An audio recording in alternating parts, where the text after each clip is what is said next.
ఎక్కువ ఉంది చూడండి. What we do not know. ఎప్పుడైతే ఇదనుకుంటామో అప్పుడే నేర్చుకోగలుగుతామండి. లేకపోతే నేర్చుకోలేదు. నాకంతా తెలుసు. ఆ! నేనంతా నేర్చేసుకున్నాను. నాకు మొత్తం సకల పండితుడిని, పారంగతుడిని అని అనుకుంటే ఎప్పుడూ మనం గ్రో అవ్వలేమండి. మీకొక సత్యం చెప్తాను జీవితంలో. If you keep learning, you will keep growing. The moment you stop learning, you will stop growing. ఎంత వరకైతే మనం జ్ఞానాన్ని సముపార్జన చేస్తూ ఉంటామో, అంతవరకు మనం వృద్ధి చెందగలుగుతాం. జీవితంలో ఉత్తమమైన స్థానాలకు వెళ్ళగలుగుతాం. ఏ క్షణమైతే నాకంతా తెలుసు లేదా నాకు తెలిసిందే కరెక్ట్ అని అంటామో, ఆ క్షణము మనం పెరుగుదల అనేది ఆగిపోతుందండి. కాబట్టి ముఖ్యంగా ఎవరైతే పిల్లలున్నారో, యువతీ యువకులున్నారో మీ అందరికీ నేను చెప్పేదేంటంటే, వి షుడ్ కీప్ లెర్నింగ్. ఎప్పుడు కూడా మనం ఈ లెర్నింగ్ ప్రాసెస్ అని ఆపుకోకూడదండి. నిరంతరం మనం చదువుతూ ఉండాలి. ఆచార్యుల దగ్గర నుంచి, గురువుల దగ్గర నుంచి విశేషాలన్నీ వింటూ ఉండాలి. అమానిత్వం, అదంబిత్వం, దంభం అంటే ఏంటో తెలుసా అండి? గర్వం అంటే ఏంటో తెలుసా? మనం చేసిన దానికి గర్వపడటం. ఇలా గ్యాస్ బెలూన్‌లాగా హ్మ్, హ్మ్ అని ఎళ్ళిపోతారు చూడండి కొంతమంది. గ్యాస్ బెలూన్ అలా చేత్తో దింపాల్సొస్తదనమాట. ఇటు కిందకి పట్టుకొని దింపాల్సొస్తదా? ఏదన్నా చేశామనుకోండి అని ఇలా జుమ్ జుమ్ అని పైకెళ్ళిపోతూ ఉంటాం. ఆ! కానీ దంభం అంటే ఏంటో తెలుసా అండి? చెయ్యని దానికి గూడా. ఎవరో ఒకళ్ళు జేస్తారు. కానీ నేనే చేశాననుకుంటాడండి. ఇది దంభం అంటే. ఈ 2 పనికిరావండి. ఒకసారి ఒక రాజుగారు ఏం చేశారట, ఒక మంత్రి గారిని పిలిచి, "అయ్యా! దేవుడేం చేస్తుంటాడో రేపు ప్రొద్దున కల్లా చెప్పకపోతే నీ తల తీసేస్తానన్నాడట." ఈ మంత్రి గారు అనుకున్నాడు, ఇదేంట్రా నాకు ఇబ్బంది పెడుతున్నాడు.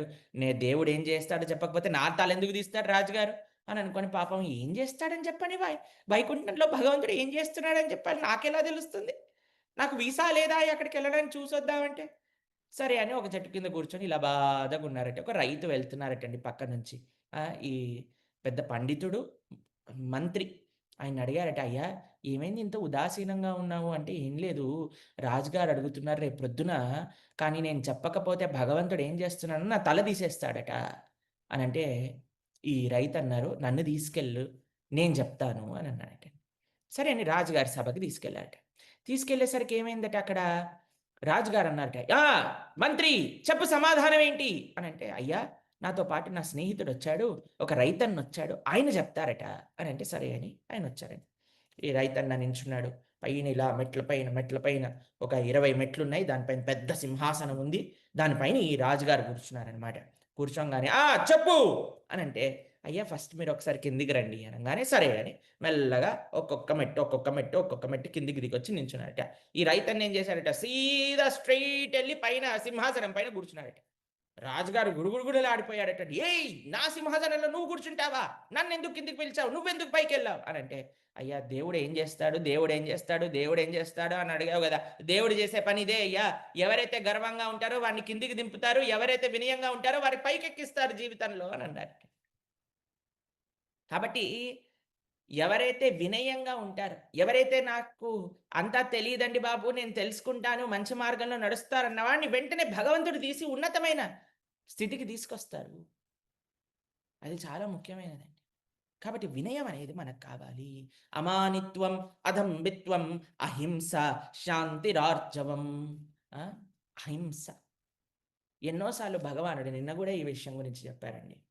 అన్ని జీవరాశుల పట్ల మనకి మైత్రి ఉండాలి. ఈరోజు గూడా చెప్తున్నారండి. జ్ఞానము కావాలి అనంటే హింస పనికిరాదు. హింస చేసేవారికి ఎప్పుడూ జ్ఞానం అర్థం కాదు. ఇది భగవానుడి యొక్క శబ్దములే గదండీ! డైరెక్ట్‌గా. ఆయన కాని ఆధ్యాత్మిక జ్ఞానం ఒక, ఒక మార్గంలో మనం ఉన్నాము అనంటే జీవహింస పనికిరాదు. చూడండి, మనం ఎప్పుడైతే తెలుసుకుంటామో, సరే కొన్ని అలవాట్లు స్వాభావికంగానో, సంఘదోషం ద్వారానో వచ్చాయి అని అనుకోండి. ఆ అలవాట్లని ఏం చేయాలి అనంటే, అయ్యో! ఈరోజు భగవానుడు ఇలా చెప్తున్నారు గదా! దీనికి తగ్గట్టుగా నేను కానీ మంచిగా ముందుకెళ్ళాలి. ఆధ్యాత్మికంగా ముందుకెళ్ళాలి. శారీరకంగా, మానసికంగా, సామాజికంగా దేనికి మంచిది కాదండి హింస అని. కేవలం ప్రాణి హింస కాదండి. ఎవ్వరిని మన హింస పెట్టరాదు. ఇది ఆధ్యాత్మిక జ్ఞానాన్ని తెలుసుకోవాలి అనంటే మనం నేర్చుకోవాల్సింది. మన మాటల ద్వారా, మన చేష్టల ద్వారా, మన ఆచరణ ద్వారా ఇంకొకటి యాడ్ చేయాలంటే మన చూపుల ద్వారా. ఎందుకంటే చూపుల ద్వారా గూడా జనాల్ని హింసించే వాళ్ళున్నారంట. అందుకోసం చెప్తున్నా. కాబట్టి ఎప్పుడు మనం నవ్వుతూ ఉండాలి. ఎవ్వరు చూసినా సరే నవ్వుతూ పలకరించాలి. ఎవ్వరిని చూసినా నవ్వుతూ ఆదరించాలి. అసలు ఏమనాలో తెలుసా అండి? మాకు కృష్ణుడు, రాముడు వీళ్ళందరూ తెలీదండి. ఈ వ్యక్తి ఉన్నాడు గదండీ! ఈయన ఏం జెప్తే అది జేస్తానండి. మా గురువుగారు ఒక విషయం జెప్తారండి. ఎంత మాకు చాలా ఇష్టమంటే అది మేము మా గురువుగారి ప్రవచనాలు రాసుకుంటామనమాట. మేము నోట్‌బుక్‌లో దాంట్లో రాసుకున్నాం. ఆయనేమంటారంటే, "make your heart so wonderful that everybody would want to walk through the heart to Krishna" అనంటారు. ఆయనేమంటారంటే, నీ హృదయాన్ని, నీ స్వభావాన్ని ఎంత గొప్పగా చేసుకోవాలి అనంటే, మన గుండెల ద్వారా కృష్ణుడి వైపు నడవాలనుకోవాలట. మన హృదయంలో నుంచి కృష్ణుడిని పొందాలనుకోవాలటండి జనాలు.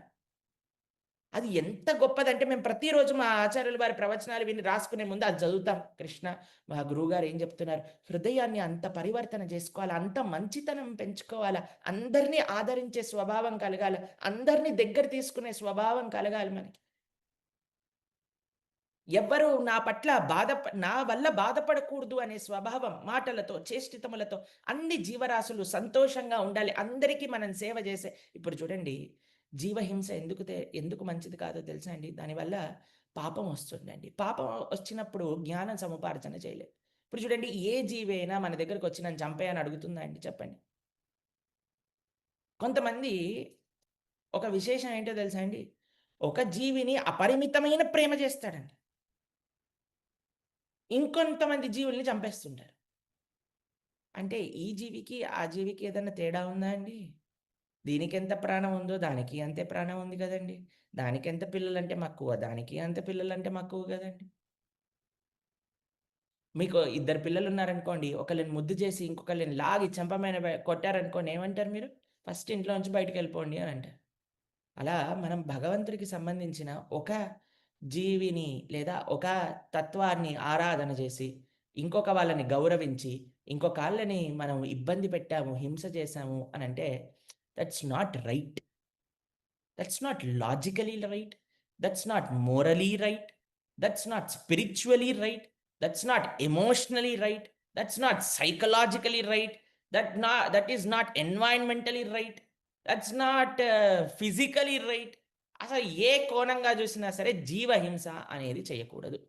అందుకే సీదా చాలామంది అడుగుతారు కృష్ణుడు ఎక్కడ చెప్పాడండి? భగవద్గీతలో చెప్పాడు. ఇక్కడ చూడండి అహింస.